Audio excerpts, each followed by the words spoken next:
wetala bikale bya Humphrey mwebale mwenda abakunguubaza bazze olw'okwagala Humphrey tujja tukuyigiriza embeera yonna n'enteekateeka bajja kukola ki tujja kuzanjula maaso awo era omukwano gwa Humphrey mutowe bakwano be nga omu ku bo ye pulezidenti w'abantu Robert Kyagulanyi abadde ayiseewoko naye otugumyamu ng'abatabani ba Mayanja bakwano ba Mayanja na ffenna badde nsaba omukisa abeko obubaka bwabatuusaako ddala ate tunalaba ekyenjawulo bwezigaddeko so otwaliriza ekyo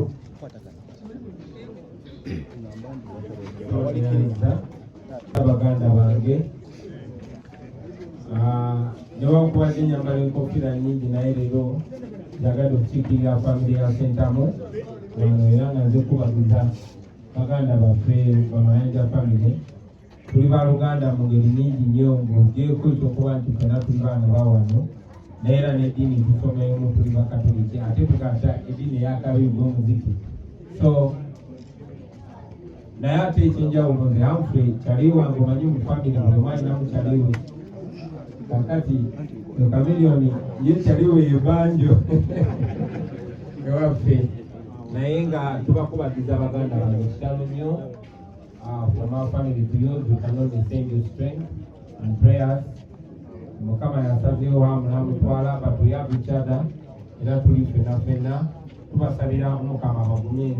maama enze Mayanja omukama abagumye mwoyo gw'omugenzi mukama gumuze mirembe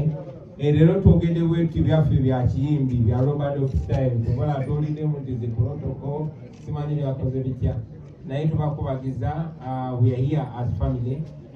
tujja tambula ffenna okulaba nga tukola enteekateeka eziwerekera muganda waffe mukama bampe